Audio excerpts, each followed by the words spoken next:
Setiap wanita muslimah yang beriman tentu saja menginginkan dirinya menjadi wanita yang solehah.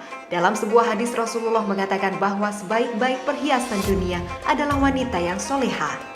Wanita solehah adalah wanita beriman yang taat kepada Allah dan melakukan yang terbaik dalam hidupnya sesuai tuntunan Islam. Bukan hanya sekedar cantik secara fisik, namun juga cantik secara rohani, cerdas, dan banyak memberikan manfaat. Salah satu cara menjadi solehah bagi wanita adalah menjadi bermanfaat terutama bagi orang-orang di sekelilingnya, berbakti kepada orang tua bagi muslimah yang belum menikah, dan membahagiakan suami bagi muslimah yang sudah menikah. Beragam cara membahagiakan orang terdekat dilakukan muslimah di era modern. Salah satunya yang sedang menjadi hangat diperbincangkan adalah membuatkan bekal makan siang untuk suami dengan gaya dan resep masak yang fenomenal. Gaya hidup sehat dan bentuk kasih sayang menjadi alasan seorang istri melakukan aktivitas harian tersebut. Belum lama ini, utas dari akun Twitter @RainyDecember tentang beragam inspirasi bekal makan untuk suami menjadi ramai di media sosial. Foto dari menu makanan yang dibuatnya kerap membuat yang melihat menjadi terinspirasi. Sajian yang berwarna-warni dengan penataan yang sangat rapi kerap menuai kekaguman dari para netizen sesama wanita, terutama yang gemar memasak. Namun, hal tersebut juga telah menuai beragam komentar yang bernada sinis dari netizen lain yang terutama dari kaum pendukung kesetaraan gender. Tak ayal, kata-kata kasar pun dituliskan sebagai tanda ketidaksetujuannya akan konsep melayani suami. Tak heran, para pendukung paham kesetaraan gender memang mengedepankan harga diri gendernya dibandingkan lawan jenisnya. Melayani kaum lelaki kerap dianggap tindakan konyol yang menjatuhkan harga diri kaum feminis. Lantas, bagaimana kita sebagai muslimah harus menentukan sikap atas perbincangan ini? Semuanya akan dibahas asyik dalam Semangat Siang Indonesia kali ini.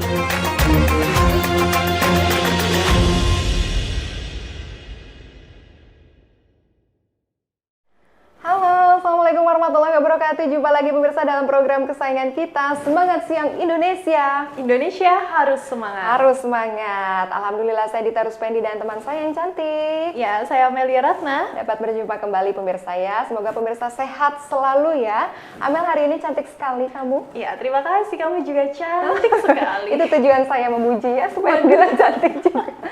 Itu yang namanya muslimah pasti senang dibilang cantik. Kalau gitu episode kali ini kita akan membahas hal-hal yang sedang trending, yaitu tentang muslimah kekinian. Jadi definisi cantik menurut muslimah saat ini tuh seperti apa? Kita akan bahas dalam episode kali ini ya pemirsa. Amel, tadi tayangan kita sudah dibuka sama yang namanya penjelasan tentang treat yang lagi trending ya. Apa yang ada di pikiran Amel setelah melihat ulasan tadi? Ya, tadi kita sudah melihat tentunya kita ada keinginan untuk membuatkan bekal untuk suami juga. Suaminya udah ada belum? Nah, itu dia masalahnya, belum ada. Instagramnya Amel apa? @amel_ratman. Bisa. Ini promosinya tuh para soleh-soleh. Silakan catat Instagramnya. Jadi biro jodoh ini ya.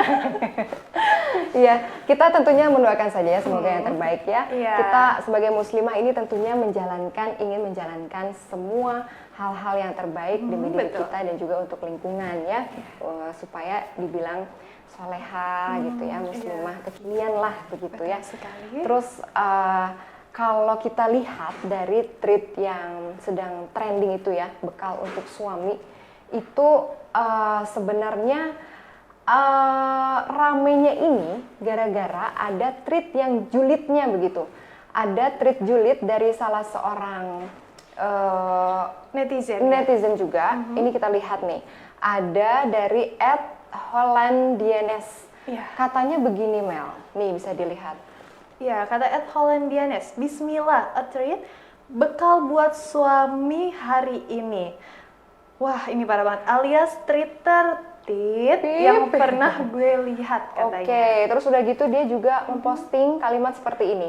Bayangin lo buat masakan buat suami lo, sebegitu wow-nya masakan apa sekali buat bekal 200.000, abis itu 3 bulan kemudian dia selengki. Wow.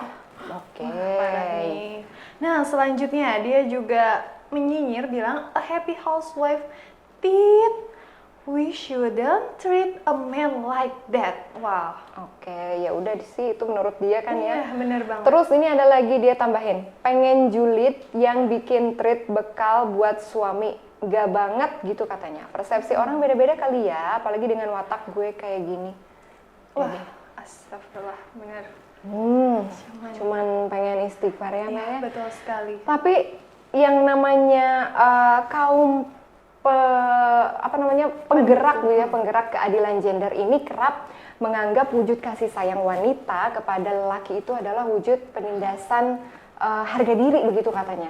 Ya emang banyak kan itu pendapat dia, tapi ya udah sih terserah kata si mbaknya yang Julie tadi. Ternyata masih ada juga loh orang-orang yang memberikan komentar positif terhadap mbaknya yang suka membawa bekal ini. Oke, mari kita lihat.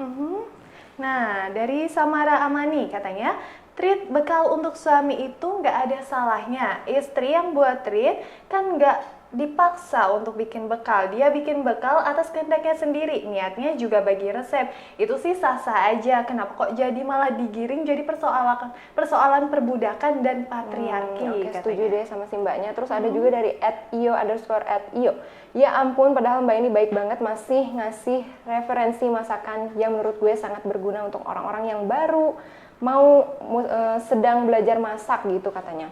Ya betul banget. Nah selanjutnya ada lagi, bodoh amat nih lu bilang apa soal hashtag bekal untuk suami, tapi gue tetap akan ngelakuin itu. I love to cook, I love you being healthy and happy. Gue bisa masak, lu kerjain yang lain aja, katanya gitu, beres. Ya setuju. Ada juga dari @gamsit24, buka Twitter karena di IG lagi rame tentang bekal untuk suami. What's wrong with that? Katanya suami sendiri bukan suami orang kok repot. Makanya belajar masak, jangan belajar nyinyir mulu. Bener banget nih. Setuju banget ya. Jadi memang untuk menjadi muslimah kekinian ini di era serba ada ini bisa jadi apapun pemirsa ya. Tadi yang gemar memasak silakan boleh lanjutkan hobinya ya, bagi-bagi resepnya lewat foto-foto yang unik seperti treat bekal untuk suami tadi, atau juga yang fokus di dunia pendidikan juga lanjutkan silahkan. Seperti ada satu contohnya nih, Amal kenal yang namanya Nadira Afifah? Wah kenal banget ya, salah seorang wanita pintar, vlogger juga. Ya, ini adalah salah satu contoh role model lainnya ya bagi muslimah kekinian. Bagi pemirsa yang belum kenal, yuk kita kenalan sama Nadira Afifah. Hai guys, aku baru sadar ternyata kita belum kenalan. Namaku Nadira Afifah, aku lagi ambil Master of Public Health di Harvard University. Aku lulusan dari kedokteran UI angkatan 2011.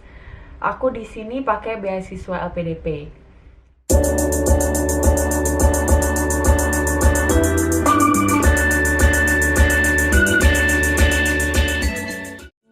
Nah, sekarang aku mau jawab pertanyaan yang paling sering ditanya, yaitu gimana sih caranya masuk Harvard?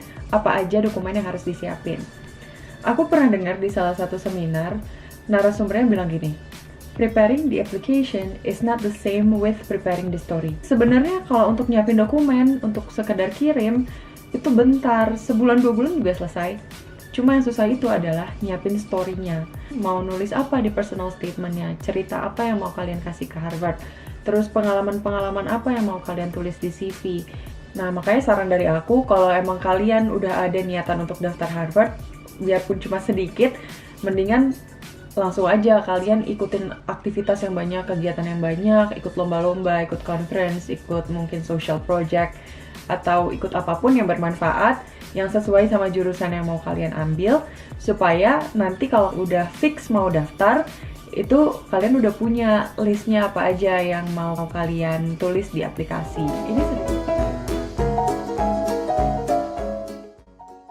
Welcome to Harvard T.H. Chan School of Public Health. Nah, ini lobi dari kampus aku. Untuk vlog kali ini, aku bakal fokus di kampus aku aja ya. Untuk tur kampus secara keseluruhan, nanti deh. Di sini aku dapat loker. Lokernya itu gratis. Building aku sendiri punya 6 lantai, tapi mostly kelas-kelas aku itu adanya di lantai 1 dan lantai 2. Kalau kelas besar biasanya kelas-kelas untuk mandatory courses atau kelas gabungan dengan anak-anak dari Harvard School yang lain atau dari MIT.